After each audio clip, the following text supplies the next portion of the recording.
What happens when a former royal sits down for what should be a standard late-night interview, only to ignite the most explosive television moment of the year? Tonight, we take you inside the confrontation that forced security to intervene and left the studios stunned. A face-off between Meghan Markle and Stephen Colbert that veered from cordial to catastrophic in a matter of minutes. The night began as any other. Studio lights cast their warm glow across the late show set. Stephen Colbert, a seasoned host, shuffled through his cue cards with the casual confidence of a man who had seen it all. The audience buzzed with anticipation. They were promised a special guest, and tonight, royalty had come to play. "Ladies and gentlemen, please welcome Meghan Markle," Colbert declared, his signature grin in place as the band launched into their fanfare. Meghan appeared, elegant and poised in a sharp black blazer, her smile polished, her wave practiced. The applause was respectful, reverent even. This was a rare public appearance, and the Duchess of Sussex had something to say. "Meghan, welcome to the show," Stephen said as she took her seat. "Thank you so much for having me." "I'm thrilled to be here," she replied warmly, her California ease mixed with regal restraint. The conversation started smoothly. Colbert offered gentle questions about Meghan's charitable work, her new initiatives to support women,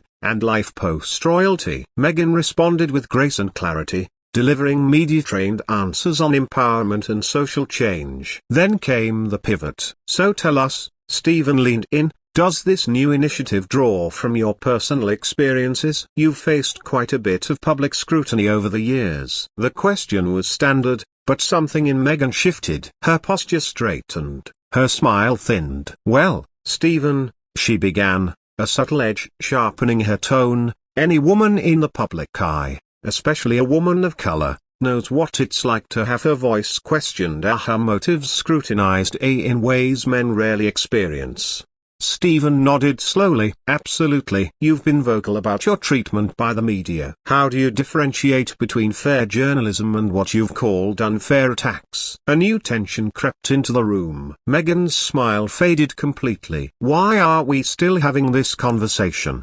she asked. "Why does a woman speaking her truth become controversial? Why do we keep dragging the past into the present instead of focusing on progress?" Stephen, sensing the heat, tried to cool the moment. "Of course, and I respect that. I'm just asking how your journey has shaped your current work." Meghan cut in, voice rising. "Stephen, with all due respect, that is the problem. My story is not here to satisfy curiosity. I'm here to talk about impact, a real change. And instead, we're doing this." Now the studio was silent. Colbert glanced at his producers, eyes wide. The atmosphere had shifted from interview to interrogation. "I think viewers are naturally curious about your journey," Stephen offered, "and how it informs the work you're doing today." "That seems like fair territory." "Fair territory?" Meghan echoed, incredulous. "Do you ask every guest to defend their life story before discussing their work? Or is this line of questioning reserved for certain people?" It hung in the air like smoke, a sharp, choking, undeniable. Colbert's voice tightened. "I treat all my guests the same, Meghan. This is the format. I ask about their lives, their work." "You're misinterpreting me," Meghan interrupted, her laugh cold. "I know what real curiosity looks like. This feels like something else entirely." From there, the conversation spiraled. Each attempt Stephen made to shift the discussion was met with escalating defiance. Meghan stood her ground, figuratively at first, then literally. She rose from her chair, towering over Colbert.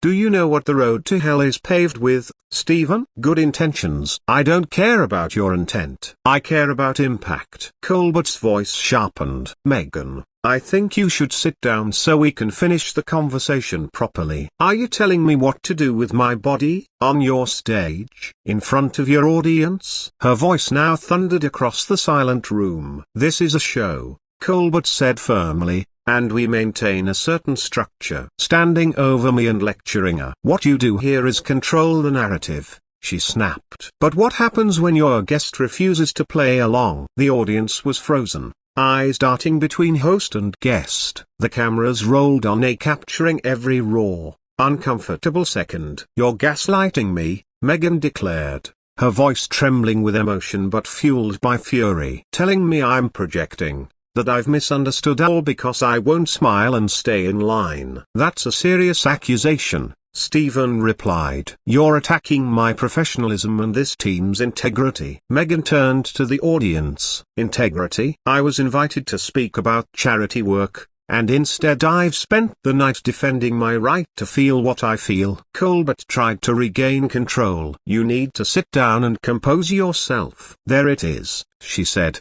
eyes blazing. The moment a woman shows conviction, she's told to compose herself, to be appropriate, to stop making people uncomfortable. This has nothing to do with gender, Colbert said, his tone now clipped. This has to do with being a guest who is now yelling and making false accusations. False.